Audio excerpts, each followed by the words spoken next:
কেটে ফেলেছে কে? এটা তো দারুণ অপমানজনক। এইবার খ্রিস্টানরা ইতিহাস ঘাটতেছে, কাদের ইতিহাসে কি আছে। দেখা গেল মুসলমানদের ইতিহাসের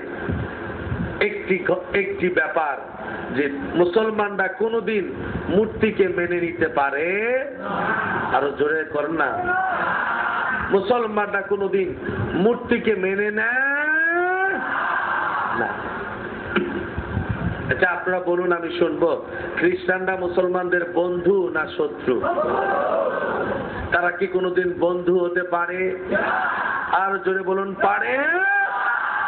আমার কাছে বড় আশ্চর্যজনক লাগছে, গত কয়েকদিন আগে 14ই ফেব্রুয়ারি ঢাকা শহরে একটা দিবস উদযাপিত হয়েছে, ভ্যালেন্টাইন্স ডে, ভালোবাসা দিবস।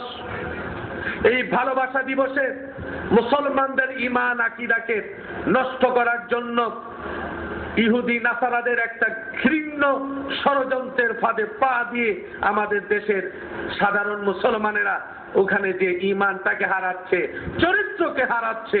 কারণ তারা জানে মুসলমানদের চরিত্র হচ্ছে সবচেয়ে বড় সম্পদ, এবং ওই জায়গায় যদি আঘাত করা যায় তাহলে এই মুসলমানকে এমন মুসলমানে পরিণত করা যাবে, মসজিদ में নামাজ পড়ো, হোটেল में शराब पियो, अल्लाह का राजी রাখো, শয়তান भी नाखुश ना हो। নাউজুবিল্লাহ পড়বেন না? আরো জোরে সোরে বলুন নাউজুবিল্লাহ। আমি বড় অবাক হয়ে দেখলাম যে মুসলমানেরা ঈদে মিলাদুন নবী করতে গেলে এক ধরনের লোকেরা তারা এটাকে বেদাত বলে গালি দেয়, অথচ বিশ্ব ভালোবাসা দিবসের নাম করে যে বেহায়াপনা, যেই ধরনের চরিত্র হনন, নারীর সতীত্বকে কেড়ে নেওয়া হচ্ছে, এইগুলোর ব্যাপারে তাদের কোনো টু শব্দটি পর্যন্ত নাই। তারা কোনো প্রতিবাদও করে না। অথচ এই বিশ্ব ভালোবাসা দিবসকে উদযাপন করতে যে কোটি কোটি টাকা খরচ করা হয়েছে, অথচ ঈদে মিলাদুন নবী সাল্লাল্লাহু আলাইহি সাল্লাম উদযাপন করার ক্ষেত্রে তাদের কোনো আগ্রহ নাই। আপনারা বলুন তো, এরা যদি বলে আমরা নবীর আশেক, মানাবে? জোরে বলুন, মানাবে? অসম্ভব। আল্লাহ পাক তাদেরকে সঠিক বুঝ দান করুক বলে আমিন। আরো আওয়াজ করে বলে আল্লাহুম্মা আমিন। একটু মোহাব্বতের দুরূদ পাঠিয়ে দেন নবীর রওজায়। আল্লাহুম্মা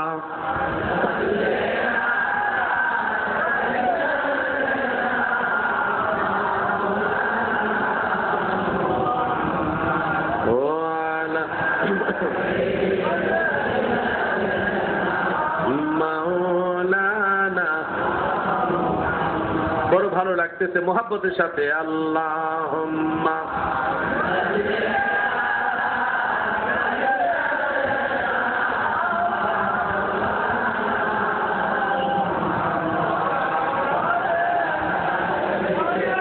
সাইয়্যিদিনা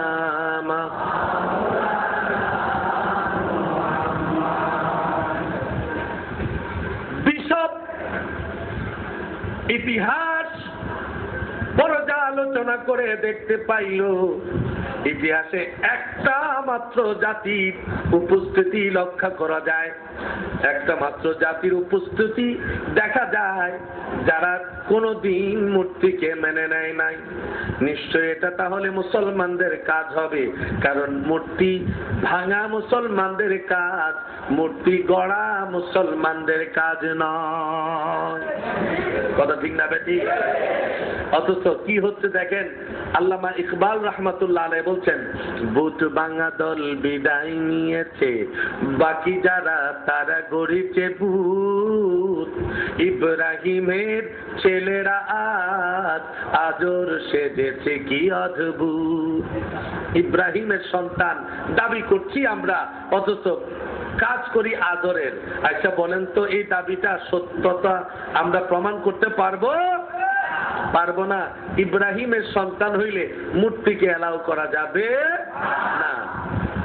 যদি মূর্তিকে এলাও করি তাইলে আর ইব্রাহিমের দলে থাকলাম না, চলে গেলাম আজরের দলে। কার দলে? আজরের দলে। এই জন্য বাবাজি আমি যে কথাটা বলতে চাচ্ছিলাম, আব্দুল্লাহ ইবনে উবাই ইবনে সালুল মুনাফিকদের সরদার, নামাজ পড়েছে, পাঞ্জাবি ছিল, টুপি ছিল, পাগড়ি ছিল, সব ছিল, কিন্তু তার মধ্যে ইশকে রাসূল ছিল না।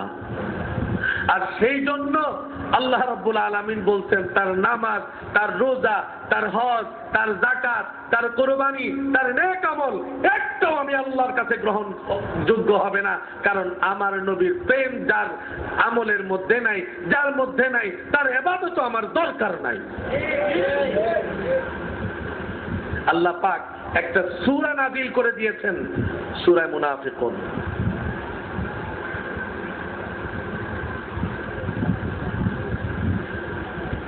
ইতিহাস থেকে তারা দিল এই প্রমাণ যে মুসলমানরা মূর্তিকে মেনে নেয় না।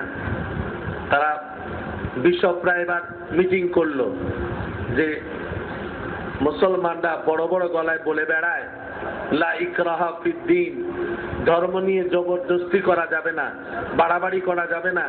আর তারা আমাদের ধর্ম পালনে এরকম ভাবে বাধা দিল, এরকম ভাবে আমাদের ধর্মানুভূতিতে আঘাত আনলো। ঠিক আছে, চলো আমরা সবাই মিশরের অধিপতি আমের রাদিয়াল্লাহু তাআলা আনহু তার দরবারে আমরা যাই, তার আদালতে আমরা মামলা দায়ের করি, দেখা যাক কি হয়। খ্রিস্টানরা দল বেঁধে হযরত আমেরের আদালতে হাজির। আমের, আমরা তোমার এলাকার সংখ্যালঘু খ্রিস্টান সম্প্রদায়, আমরা আমাদের ধর্মীয় অনুভূতিকে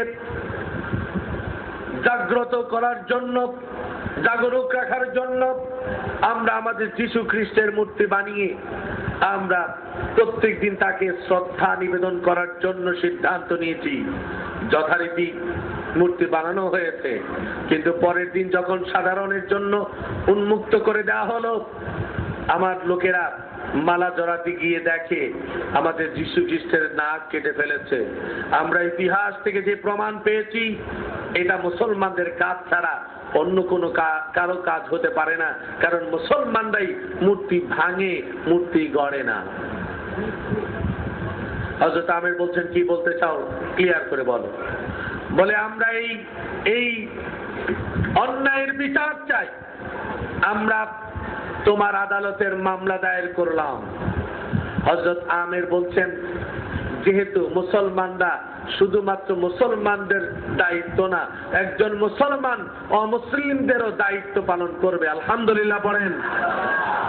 একজন মুসলমানের গুণই হচ্ছে এটা, ইসলাম ধর্মের বিশেষত্ব হচ্ছে এটা যে ইসলাম ধর্ম সব মানুষের অধিকারকে নিশ্চিত করে। ইসলাম সব মানুষের প্রাপ্তিকে নিশ্চিত করে এবং ইসলাম সব মানুষের অধিকারকে ফিরিয়ে দেয়। সেই কারণেই ইসলাম লেখার জন্য যে কয়টা অক্ষর লাগে, ISLAM, ইসলাম, এর মানে হচ্ছে I shall love all mankind, সব মানুষকে ভালোবাসার যে ধর্ম, সেই ধর্ম হচ্ছে ইসলাম। আর ওই ধর্মের লিডার হচ্ছেন মুহাম্মদুর রাসূলুল্লাহ সাল্লাল্লাহু আলাইহি ওয়াসাল্লাম।